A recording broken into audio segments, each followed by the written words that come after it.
good. Can you hear me? I can. Okay. I can hear you. So, where are you from originally?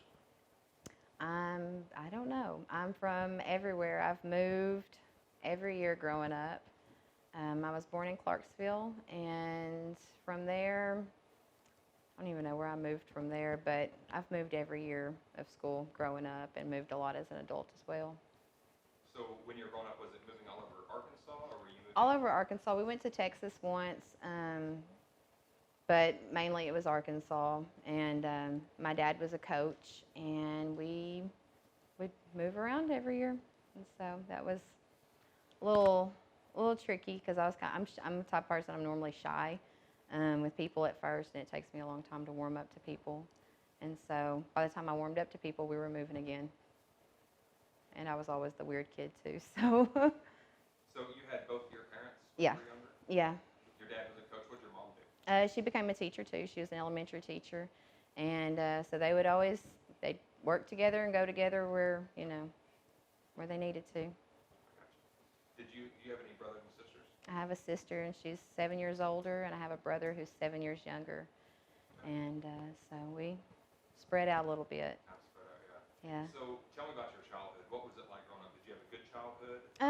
A pretty decent childhood. We, like I said, with the moving every year was pretty difficult. A lot of times I was the loner, the weird, artsy kid.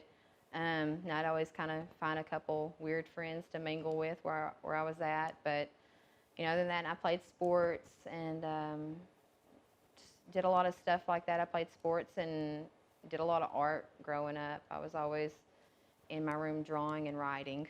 That was my thing I always did. And outside. Did you have any experience with the law as a child? Were you in trouble with the law Oh at all? no, no, I was scared to death of getting in trouble. I wasn't scared of the law. I was more scared of my dad. Um, I snuck out one time and made it to the edge of my yard at about 1 or 2 in the morning, and then I really think God was like, "You need to get back in your house right now." And so I made it back in my house and laid in the bed, and my dad opened the door. It was like, "Did you hear that?" And I thought I'd come in like a ninja, really quiet, but he heard me. And so, but yeah, yeah, I'm good. I'm asleep. And I recently told him about that story. And it's kind of different as an adult. You can tell your parents things that you did when you were younger, and you don't have to get in trouble. Yeah, yeah, that's one of the Yeah. benefits of growing up, I guess. But yeah, but that was one of the only times that I ever really did anything that I thought I was going to go do something and I backed out, and it ended up being good. So you mentioned you just told your dad that recently. Are both of your parents still living? My mom, she passed away. It'll be 3 years in September, and my dad's still living. And they were married for 42 years. And um, my mom, she was sick most of my life. Just never felt good. And then she got diabetes, and she'd gotten on dialysis, and she ended up getting a very super rare disease from her dialysis that about maybe 1 to 4% of people get in the world. And so when she got it, the doctors at the hospital, they'd never even heard of it. They couldn't diagnose it. They didn't know what it was that was wrong with her. And by chance, someone happened to be going through the hospital that diagnosed her that day. And it had a 6 month, um, like it's a 6 month span from diagnosis to death. And that's about the span of life that my mom had. And at that period of time, I had quit my job and brought my daughter home to be homeschooled, and I spent most of my days at the hospital with my mom. And so we did that for 9 months straight before she passed away. And when was that? That was September of 2018, maybe? Okay, so fairly recent. Yeah, yeah. So And that was where did we go from there? Grew up as a child. Where did life take you? You finished high school? Yeah, I finished high school. I went to school originally to do graphic arts, and I decided I really didn't like drawing on a computer. I liked doing stuff with my hands. I liked to get messy, and so that worked better for me. And so at the time, the school I was at, they didn't have enough people in the program. to continue it. And so I dropped it and was going to take this, little break. And that little break turned into many years. And I had met my first husband when I was going to school there. And after that, we started having kids. And so I put school on the back burner and just became mama. And your first husband, you guys are divorced? Yes, we've been divorced now for 15 years maybe. So college is on the back burner. Yeah. You're having kids. Where are you living at this point? I was in Smackover, down by El Dorado, and that's where I graduated high school from. I graduated from Norfolk. And so at that point, after we'd gotten a divorce, I was a single parent for a good while, and I was doing really good. I think back about that period of time whenever it was just me and my oldest two girls, and we were by ourselves, and things were still stressful, but I think back at that time, and I really miss that time a lot. And I don't know, it was kind of like my first time of feeling like I could do something, like it's gonna be okay, I can do this. And so I'd been doing it by myself the whole time anyway, but this was the first time I'd actually been like legitimately by myself doing it. And so I learned a lot during that process. Now, I know you mentioned your oldest two daughters. Hmm. They're no longer with us. No. How old would they be now? My oldest daughter, she would be 15 in June. That's Adley. Marley, she would have been 13. She turned 13 in January. And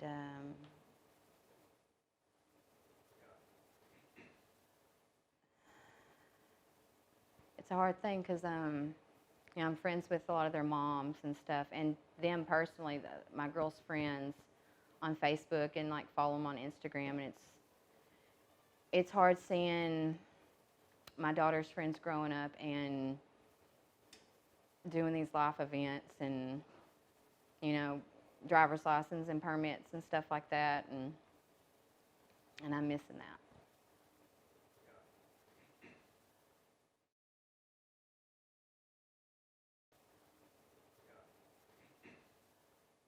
You and the girls. We stayed in Smackover for a while, and we were there for a good bit. And I had met what ended up being my second husband, and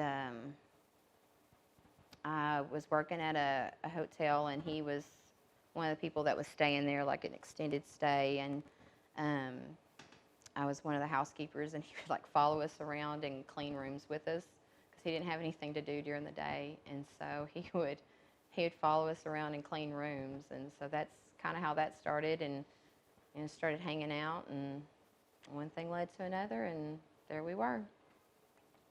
And what was his name? His name was Chino. He was a tattoo artist, and he was a really talented tattoo artist, and we ended up, I guess it was that year, we ended up getting pregnant with my little boy, and his name was Phoenix, and he's not with me either. He had passed away. He had pneumonia. He passed away. He was about 6 months, and I didn't even really know he was sick. He didn't have any signs or symptoms, and fever or anything. Just woke up one day and he was gone. That was in 2010, and he was my only boy I've had, and so I always think about that because I had all these girls, and so I always think about what it would have been like having a little boy running around and being crazy, and because I'm kind of a little bit of a tomboy, so I would have had somebody to do stuff with. And when Phoenix passed, where were you living at that I point? was in Arkadelphia at the time, and We had been there for, I think we'd lived in Arkadelphia at the time that he died. Only,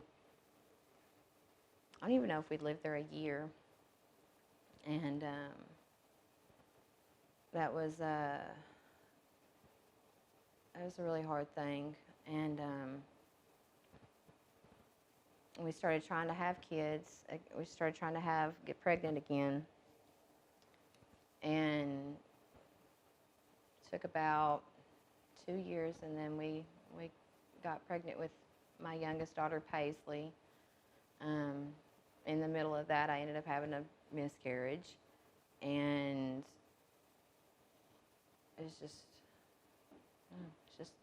been a lot of loss. And Paisley is, I met her just a while ago. She's 8 years old. Yes, Beautiful little girl. she's 7. She's been my whole reason to try. And because if I didn't have her through everything I've been through, I would just kind of say, I don't know, what's the point?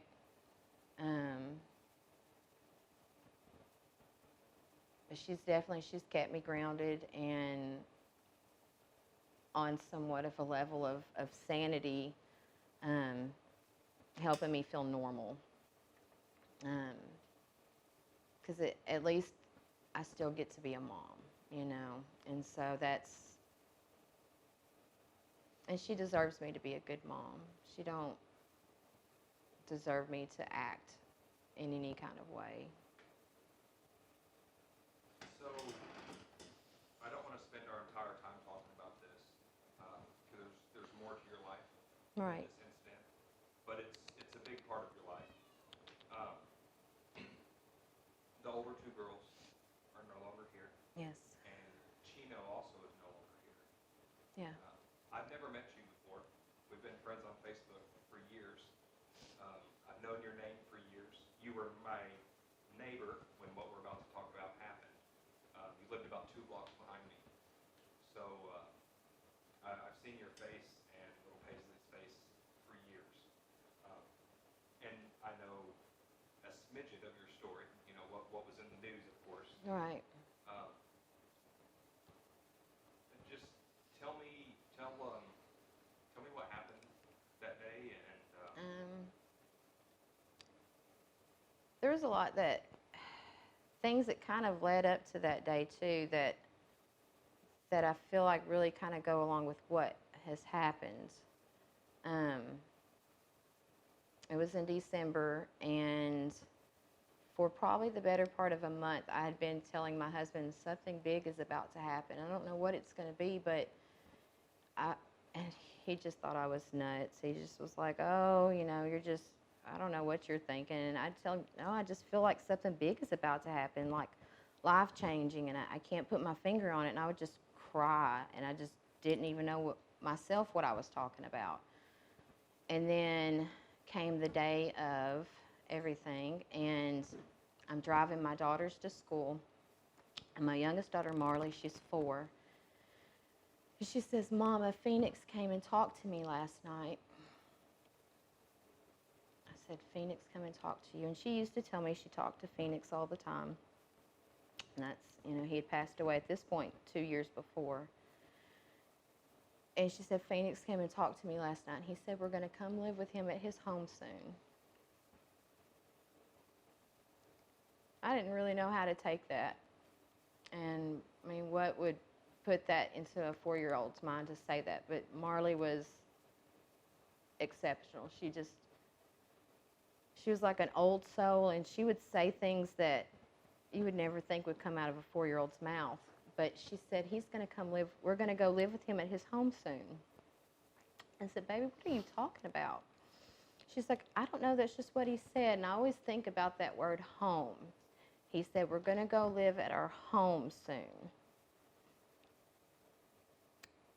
I dropped him off at school.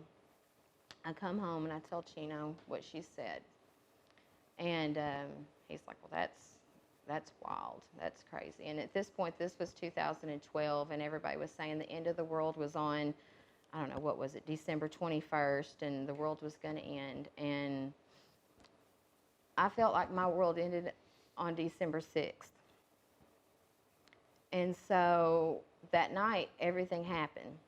They did go to his home. But at the time she told me that, I didn't even understand what she was talking about. And so I just kept thinking about that over and over. So during that process, I come home.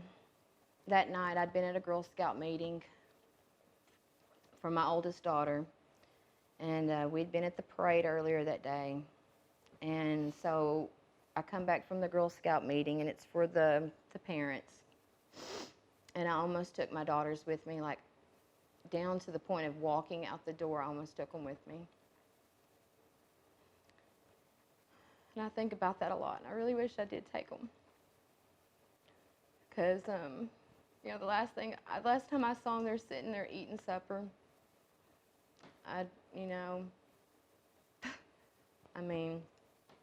It's weird. For the longest, I couldn't make chicken spaghetti. I couldn't eat chicken spaghetti because that's what I'd made them. And it's weird how things like that stick with you. But that was the last thing I saw them doing, was eating supper. I showed my husband a video of a muscle car I'd taken in the parade, and I walked out the door and went to this Girl Scout meeting. The meeting ran over an hour, and then when I get home and I pull in my driveway, it's 8:16, and I remember looking at the time, and I go in my house and it's quiet except for Paisley's crying, and she's in the floor, and she's rolled off the couch, I guess, and she's crying. And I pick her up, and she stops crying, and she smiles immediately when she looks at me. And I always think about that, too, because that was like our start. Me picking her up and her smiling at me, that was the start of just me and her. And I think about that a lot, like, I'm always going to pick her up. She's always going to smile. She's always going to make me feel better. But then I walk through my house, and my family's been murdered.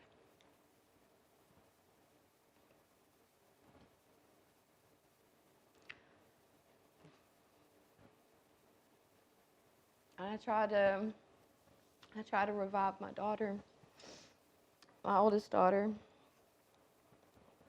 but it was too late. And I couldn't find my second daughter. And at this point, I've called the paramedics, and somebody that was friends with my husband is the first officer that's on the scene. And to this day, I feel horrible that he was the one who came. He's the one who saw everything. And I feel bad to anybody. I just see that. And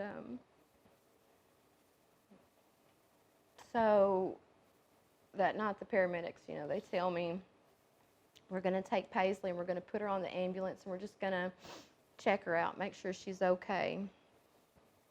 And I'd tell them, just bring her back to me. I'd been breastfeeding, and I needed to feed her anyway. I needed that comfort. She needed that comfort. We needed that. But instead, the ambulance started driving off, and they were just going to stay in my driveway. But they drive off, and they say they're going to go to the hospital, and they're going to further check her out. So I'm thinking something might have happened to her. But she was okay. The deal was they were taking her from me, and they put her in foster care for 7 days. So not only I lost my family to being murdered, and then they take my house away, and I have to go find somewhere else to be. They take the only thing that I have left, and they took my comfort, and I ended up not being able to breastfeed anymore, too. I ended up getting, infections and stuff. But that them taking her from me, that was like that was another level of trauma they gave me. And they don't even realize it. I don't even know if they care. Of course, I'm the wife, so I'm a suspect until I'm cleared. So I get interrogated. I get put in a room, and I had a friend who came up there and sat with me. They let her sit with me in the room, and I was thankful for that because I sure didn't want to be there by myself. But not all the officers were mean, but there were a couple that there's just certain ways I think law enforcement could handle things. You don't get in someone's face and yell at them after their family's been murdered. Just another onion layer of trauma is what you're doing. And so I had to go to court. I got Paisley back, and so we started our new life, and it was a lot different than anything I'd planned. My whole life had been played out in the news. I had all these people who suddenly wanted to be my friends, and they just really wanted the attention from what had happened to me. They wanted to get on the news and talk on the news. They wanted to say that they were my friend. They would act like my friends, I think, for the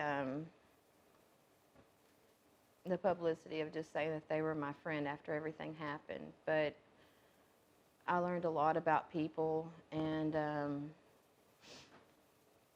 had a lot of people who really wanted me to know that they watched a lot of CSI, that they watched a lot of crime shows, and that they were on the case, and that's not what I needed or wanted to hear.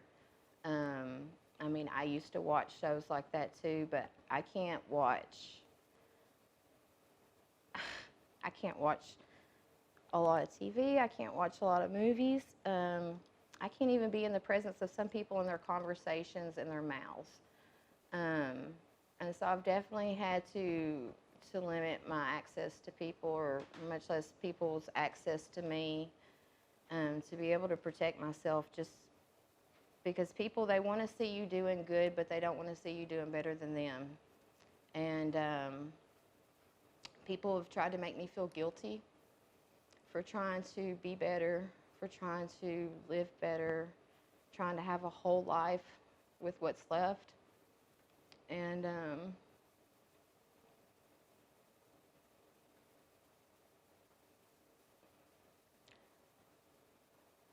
it's lonely.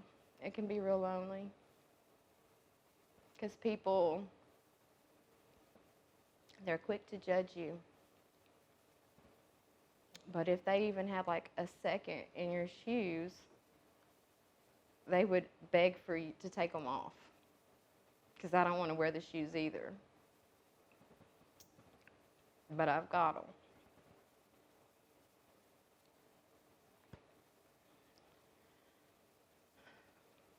So, where does life go from there? After the day? It's definitely been a roller coaster. Because of everybody that were pretty much, just harassing me all the time with everything that they found out and everything that they thought they knew, it was driving me crazy. So I moved from Arkadelphia, and I moved to Lufkin, Texas, and had never lived there. My husband had drove through there. We drove through there going to Houston a lot of times, stopped there a couple times at the store. That was it. And I just kind of picked a place on the map and said, that sounds like a good place. That sounds like a good place. Nobody knows me. I can just be me, and I don't have to be Anna who had her family murdered, and I can just be Anna. So that's what I tried to do. And it was really lonely. It was really lonely. I didn't talk to a lot of people that year that I was living there, and I tried to go back to work when I lived there. It didn't work out. Just the whole leaving Paisley thing. It's been a hard thing for me to separate and be away from her. I mean, I like my child, so I actually do want to be around her. So that is a perk. But um, Texas ended up being bad. I lived on savings the entire time that I lived there, and then finally the savings ran out, and I became homeless. And I didn't have to do that very long. Um, I'd been working at a church, and the pastor and his family took me in for a little while, and I ended up moving back to Arkansas and staying with a friend for a little bit, and then I got a place, and I kind of felt like some normalcy going on. So I lived. At that point I was in Fordyce, and that was where my first husband was from, and I'd started dating someone, and I'd moved to Fordyce and was there for about a little over a year. And that was in 2014 or so. I had a really bad miscarriage while I lived there. And it's just a lot. It's just a lot. Um, I I ended up moving to Hot Springs after that, and I've been here since. Um, I lived with my sister for a while, and um, found a job that I really liked before COVID, and I'd been in it for a while, doing gardening stuff and working at a greenhouse, and that's been pretty much the only job that I have been able to hold and be comfortable since everything's happened. It's hard for me to work at just normal places, like people can just go fill out an application and go get a job somewhere. I can't do that. I can't be around all this fast. I get really overwhelmed. Have given me the diagnosis of PTSD and you know, some other little fun stuff that's all from what's happened to me. And I try not to claim it. It's there. I try to really disassociate myself from that, but it is there. And but a lot of people, unless I just tell them, they would never know. I mean, people don't really pay attention to people on a close spectrum to see if they're acting different or if they're okay. But we've been pretty busy since I've been in Hot Springs, and I've had a lot of growth. I've had a lot of change. I've had a lot of good growth, things about myself that have changed that, I don't know, a lot has changed with me, how I handle myself and handle other people. But through this, I had this vision I wanted to have a tiny house, and I wanted to find some property. And so I'd started on this mission about 6 years ago, and looked at property, and finally I had this day that just everything fell into place for me. I happened to get a newspaper that day, and I didn't ever buy a newspaper, and I found this ad for this land, and I was like, oh, that sounds perfect. It's probably terrible, they're probably lying about it. And so I called the guy, and he's like, okay, yeah, we'll meet and look at it. And I prayed the whole way out there, and I said, God, I'm a very visual person, so if this is meant for me, I need you to show me something visually that says it's for me, because I'm hard-headed. I need to see something. And so we get out there, and Paisley and I had been talking about dogwood trees the day before and the whole story behind the dogwood trees. And we said, oh, well, when we get some property finally, we'll buy a dogwood tree. Well, I get out there, and the property's covered with dogwood trees. And I was like, okay, I'll take that as a sign.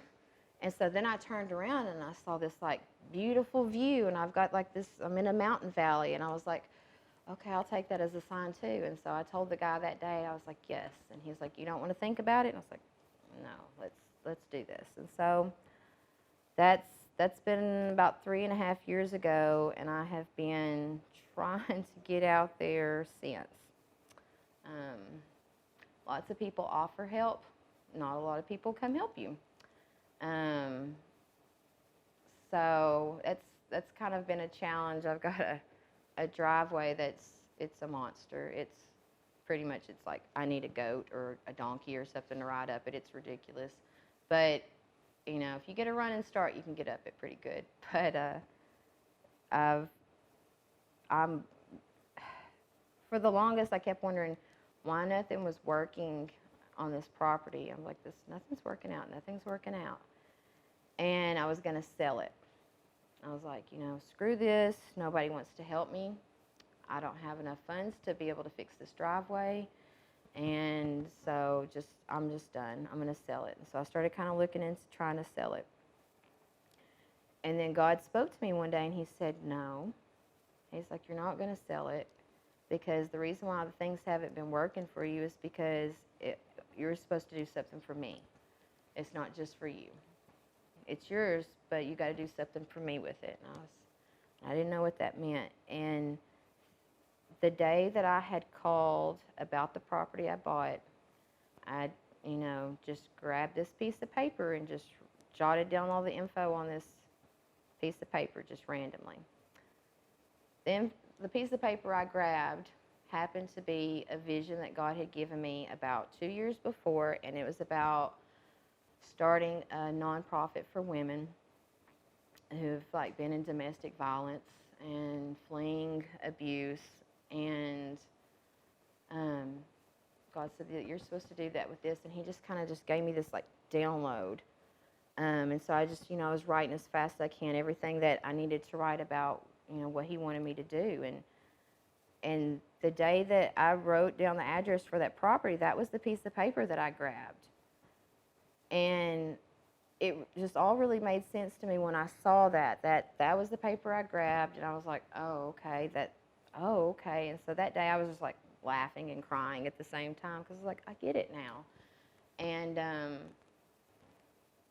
really think that that's what I'm supposed to do. I just need to get out there to do it. And but it's going to be called Project Hippie, and it stands for Helping Incorporate Peace, Pursuing Incorruptible Eternity.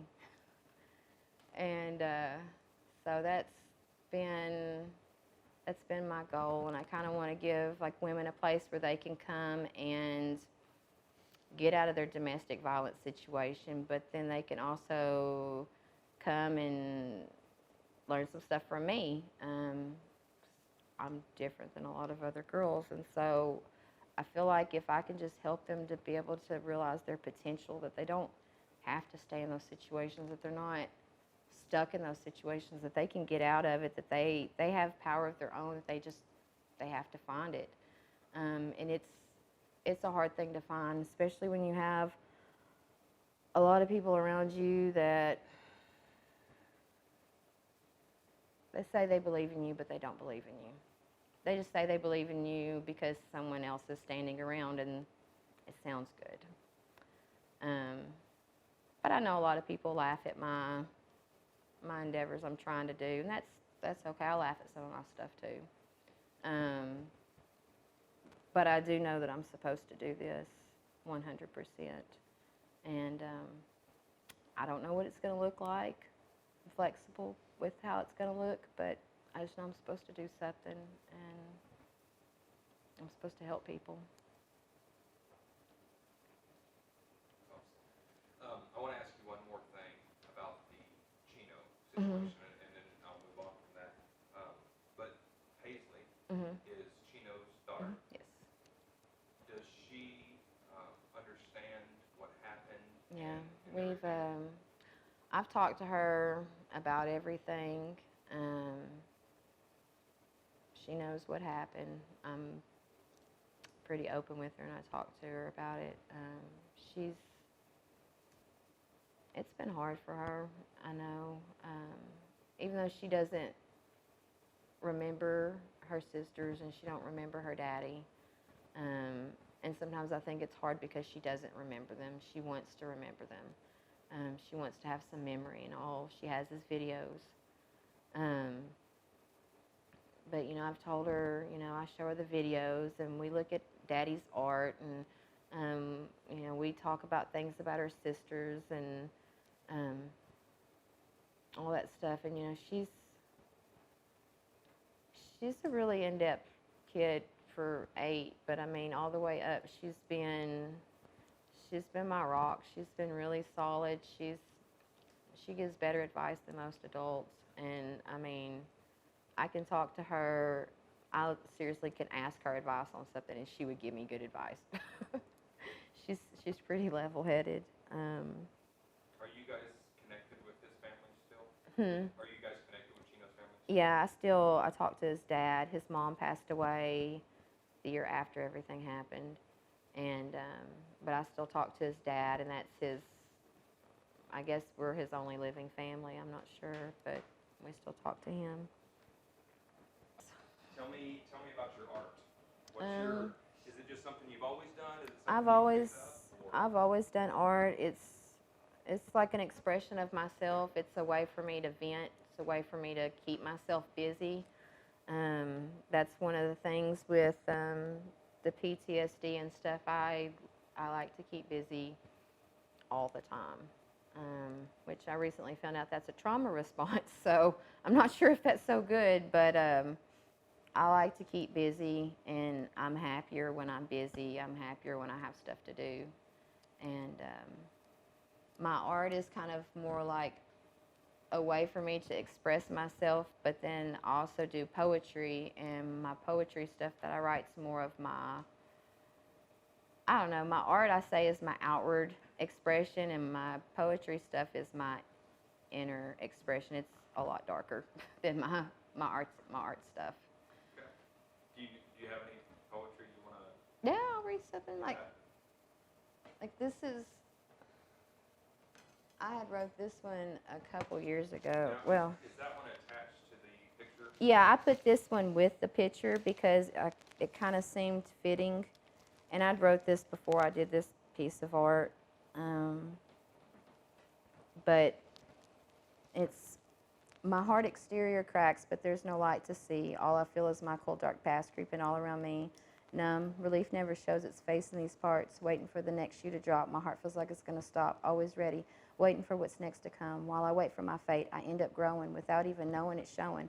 While heights unknown, do I stop? Will not. With each inch I feel and take in the pain, leaving old me, old life. Am I changing? Time just fading. Forgetting their smells, their voice saying my name. That part of me is separate, another time, another place. Sometimes I take it in and really see the depth, but grow I must. Dark all around me, grow I must. Time's gone by, you must be healed, I hear. Dark all around me, grow I must. Where is my faith? Count my blessings, I hear. Dark all around me, grow I must. I crest, I break the surface. The light is there, but so is my darkness. This mask is for your comfort, so I don't misbehave. You see what you must to appease your senses, make you feel like you've been a good human. Dark, shallow pools all around me, grow I must. Place yourself as me, you'd be nuts, I hear. Well, lucky me. Dark, shallow pools all around me, grow I must. When does it stop? Will there be a bloom at the end? If I listen to your wisdom, because you would know, my friend, so it seems. But you've never been in the place in the depths of this darkness. Sometimes I feel just like a walking carcass. With well-made flesh, it keeps the bugs away, at eating at my soul and digging out the pain. I wish it to be silent and still and go away, but dark all around me, grow I must. And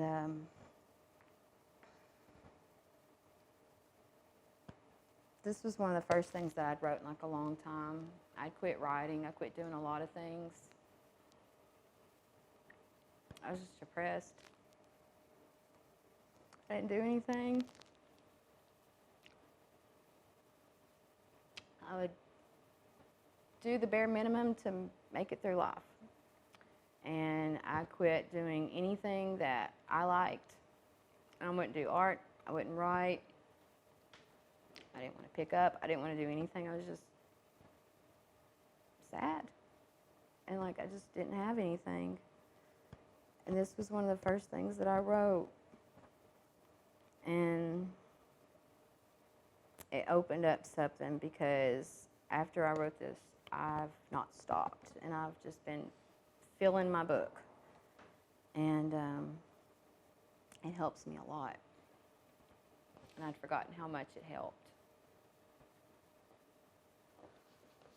Is your art and your poetry, is that something you share with people? Do you go to like poetry nights? Do you sell your art, or is it Yeah, just something I've been participating in the gallery walk for the past couple months, and that's the first time I've ever done a gallery anything. I've been more apt to hide my stuff away, and just recently I've been letting pieces of myself out and showing more of myself. And I haven't done that in a long time. And,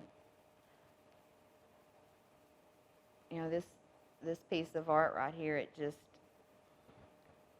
about coming out of the hole.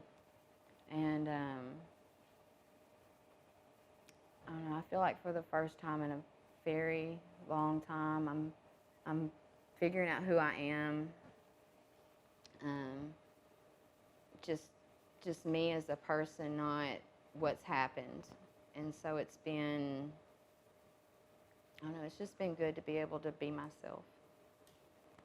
And then my poetry stuff, I have like a page that I do that on, and I post my stuff on that page. But is that a Facebook page? no, it's like all poetry. Oh, okay. It's like it's a poetry page. Okay. Mm-hmm. Okay. So you're working on this homesteading, Mm-hmm. and I know that you said you've been doing some stuff with women's studies with churches, and I Mm-hmm. know there's some, COVID's kind of messed that up, and you're Yeah. not really doing that full time right now. Yeah. But you do kind of have some. Yeah, so you do we like had. a Zoom.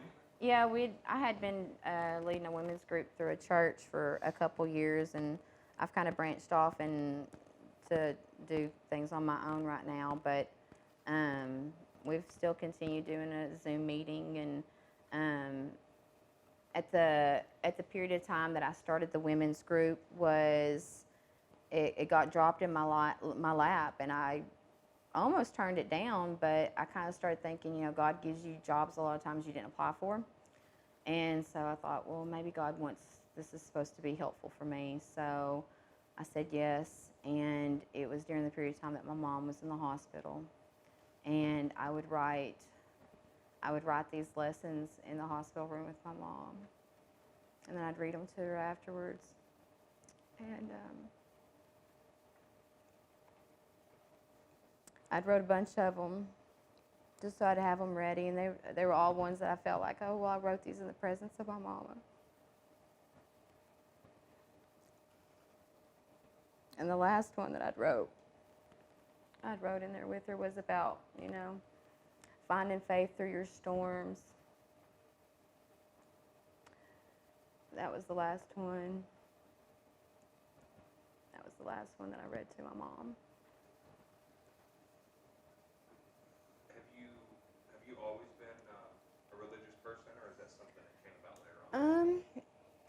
We didn't really grow up going to church. I'd go to church with my friends and stuff. I knew who God was, but we didn't really go to church. And I'd never really been a member of a church ever until, it's been 5 years, I guess, now when I started going there. But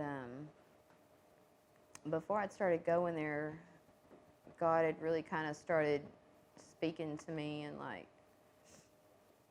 placed this Bible in the middle of the woods. And I found this Bible in the middle of the woods, and I was like, oh, that's random. And then just different things God was always nudging towards, for me to do. But at first, after everything happened, I didn't want to hear anything about God. I didn't want anybody to talk to me about God. I didn't want to, if you were going to come up and tell me about how good God was, I was going to shut you down by telling you, well, my family's murdered, so how good is God? But then something changed because God didn't do that. God didn't put it on the heart of those people to do that. That was on the heart of them to do that, and that's on them, and it had nothing to do with God. And I always go back to Marley telling me we're going to his home. And I always think about that to this day. Home. I mean, when I think of home, I think of somewhere that I'm comfortable. I can be me. I'm not judged. That's your safe place, your home. So I mean, anybody who says that there's nothing after you die, I mean, there's a home. And so that's always stuck out in my head, regardless if I was mad at God or not, because I was so angry at first. I was an angry, bitter, hateful feeling person. And I joined MMA. Like, I'd done kickboxing and stuff before, but I joined MMA to help get all my anger out, and that helped. That helped pretty good. But I recently sold all my MMA stuff because I said I didn't want to fight for my peace anymore, and that's kind of what I felt like I was doing. But I did like doing MMA, and I do want to join it again, but I don't want to do it for the reasons of out of anger. I don't want to do it out of anger anymore.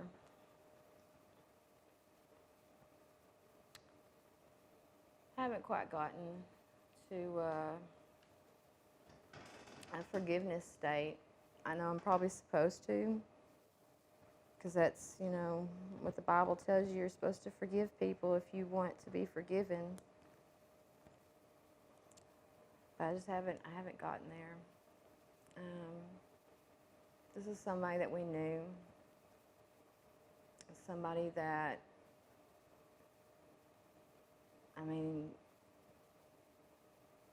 he had held Paisley a few weeks before. Like, he'd come to our house, and like he'd been playing like hide seek kind of thing with my daughters. And I think about that, and I'm like, how could somebody do like that? And to be honest, I was actually pretty shocked when they said that's who it was, because that's not who I was thinking. But I do think that there was other people involved. I believe that wholeheartedly, 100%. I'm not the only person that believes that. But I think that who they arrested, they had enough evidence to just say that and then shut the case down, and it's solved. But they would have to do a little bit more work for these other people. But I do know, I know, and they know. I don't want to live a life where I'm looking over my shoulder. And the me that was me then was a victim, and she was scared. But the me that is me now, I'm not a victim. And I'm not going to live being scared. And I've got a daughter that deserves me to be as good, if not better, mom than I was to my oldest kids. I mean, my whole thing, I said I never wanted her to be embarrassed of me. I never wanted her to be ashamed of how I was. And if I didn't have her, if they had not given her back, I know I wouldn't be here. I know that. I wasn't in a right enough place that I would not have not been here. You know what I mean?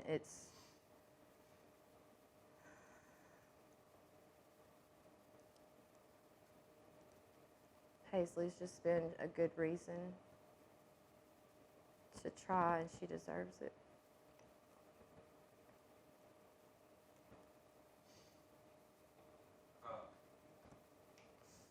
Is there anything that I haven't asked you that you thought I would, or anything that you would like to add? Is there anyone in your life that there's anything you want to say to them? Um, Not really. I mean,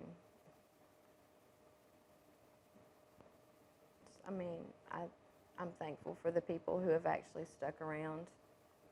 Um, I lost a lot of friends, learned a lot of who was phony. Um, and I don't want to be pitied, and I hate that. I hate it so bad. And a lot of times,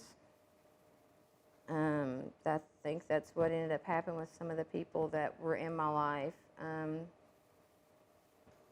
They couldn't handle their own grief with it, and I handled mine differently. And I don't know.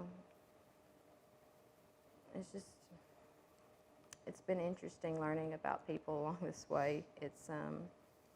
Psychology was one of my favorite classes in college, and it's definitely been I've been analyzing people for 8 years.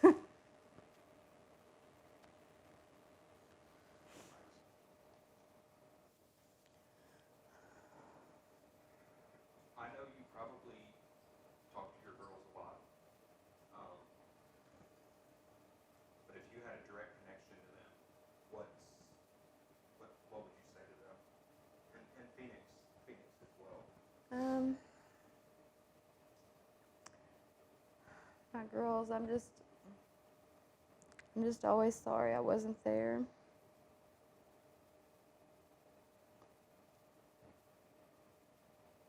I hate that I left them at home. I just, I just feel like I failed them. And as a mama, I mean, I know if I would have been at home that night, I know that my life would have ended as well.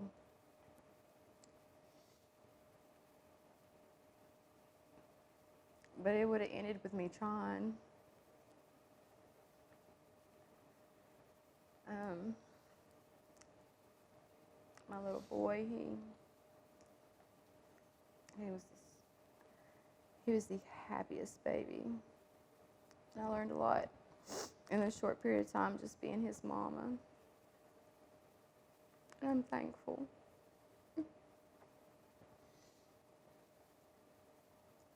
Even though it was just a short period of time. I'm thankful for it regardless.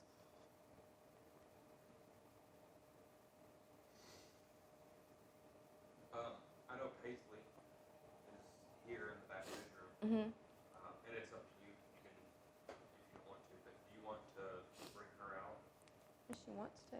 show her off to the world? Paisley? Hey, do you want to come out here and talk for a little bit or say hi or something? Okay, cool. Awesome. I didn't know. I figured you had. You can come up here with me. How are you doing? Yeah.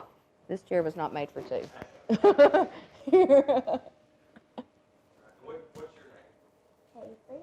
Your name's Paisley. How old are you, Paisley? I'm 8. You're 8. All right. And that's your mom sitting behind you? Mhm. Is she a pretty good mom? Mhm. Yeah. And you're homeschooled, right? Well, right now I'm doing virtual school, but next year I'm going to be doing homeschool. Okay. Do you like doing that? Yeah, but sometimes it's kind of hard because sometimes the Zooms aren't working. Like today, my mom tried to get me on, but we couldn't hear them. Yeah. I don't like technology. It messes up all the time. I don't like it either. It's supposed to be here to help us, and it makes us frustrated. Well, I am excited to meet you, Paisley. I've known your name for a lot of years. I've been friends with your mom on the internet. We've never met each other, but we've been friends on the internet. You know how people are on Facebook. So I've seen pictures of you growing up since you were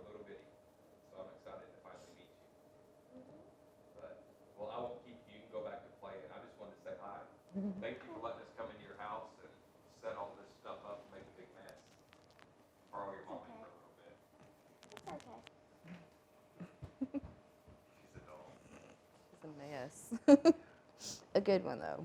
Yeah. Well, Anna, I appreciate your time. Thanks for letting us come tear your house apart. It's all right. I wish I had a super wide camera to show your house. It's really cool. We've got artwork all over. It's definitely, you can tell a hippie lives here. Yeah. There is a hippie somewhere nearby. But I love it. You got plants, you got fish, you got art. I've got a bird in my bathroom. You Oh, haven't even really? seen the bird. I had to put her in there because the cat. Well, we did get the cat coming in and out of the window about 17 times during the interview.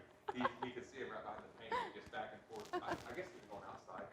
Is there Yeah. a way for him to go No, outside? she just likes to get up there. She's nosy. Oh, okay, okay. Paisley. Well, it Yeah. looked like she was disappearing behind here and going through a window. I thought she was going inside and outside. You know, Paisley, she's like, I like the cat. We're both nosy. We both like to watch out the window, which living here and looking out the window is very interesting. Oh, yeah. Awesome. Well, stay there. All right. I'm going to turn this stuff off.